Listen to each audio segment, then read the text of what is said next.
When I look back now, I realize that life has a strange way of teaching us lessons. Some lessons arrive softly, wrapped in kindness and joy, while others storm into your world in the most unexpected ways. Mine came one quiet evening when I stumbled upon my 21-year-old stepson, Jason, in a private moment that shifted the way I looked at him, myself, and the family we had pieced together over the years. What happened next didn't destroy us, it changed us forever. My name is Laura. I'm 42 years old, and I married my husband, Michael, 7 years ago. When we got married, he came into the relationship with a teenage son, Jason. At that time, Jason was 14 and deeply guarded, as most teenagers are when their divorced parent marries someone new. I wasn't naive. I knew it wouldn't be easy. Blended families rarely are. Still, I was determined to make it work. At first, Jason barely acknowledged me. He was polite but distant, often disappearing into his room with headphones on. I remember trying to make his favorite meals, pizza, mac and cheese, even those boxed brownies he loved so much. But he usually shrugged off my efforts with a muttered thanks before retreating again. Michael told me not to take it personally. He just needs time, he said. And he was right. Over the years, Jason slowly began to soften. By the time Jason turned 18, things between us were different. He started joining me in the kitchen, asking if he could help chop vegetables or stir the pasta. We'd sit on the porch together sometimes, talking about his classes or his friends. I'll never forget the night he graduated high school, how he hugged me tightly and whispered, "Thanks for being here." That was the first moment I truly felt like his stepmom, not just the woman married to his dad.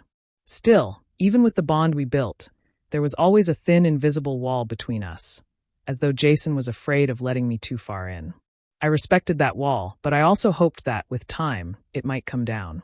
Fast forward to when Jason turned 21. By then, he was living with us while attending college nearby. I loved having him around.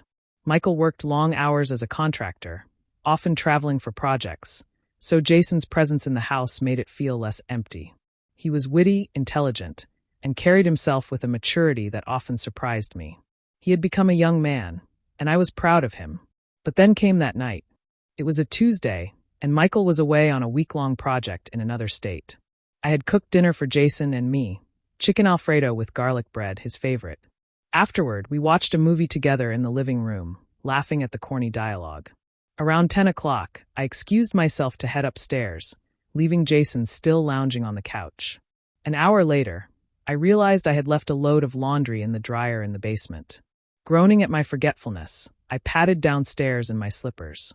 The house was mostly quiet except for the hum of the dryer and the faint sound of Jason's voice coming from his room. His door was slightly ajar, and without meaning to, I caught sight of him. He didn't see me. He was sitting on the edge of his bed, his head in his hands, shoulders tense. He wasn't doing anything wrong, not in the way people might assume from the phrase private moment. He wasn't being inappropriate at all. Instead, he was quietly crying. My heart stopped. Jason had always carried himself like he was strong, like nothing could faze him. To see him like that, vulnerable, broken, was something I never expected. I froze in the hallway, torn between giving him privacy and wanting to help.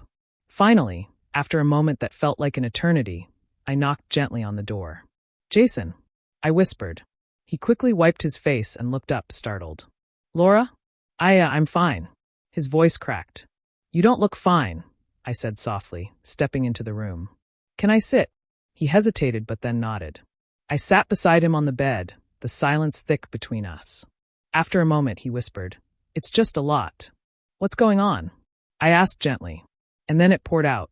Jason told me that he had been struggling with school, that he felt pressure to live up to his father's expectations, and that he often felt like he was failing. But the worst of it was loneliness. Despite being surrounded by friends, Jason admitted that he often felt isolated, like no one really understood him. "I don't want to disappoint Dad," he confessed, tears streaming down his face. "And sometimes, I feel like I disappoint you too." My heart broke. I reached out and held his hand. "Jason, you could never disappoint me. I'm so proud of you.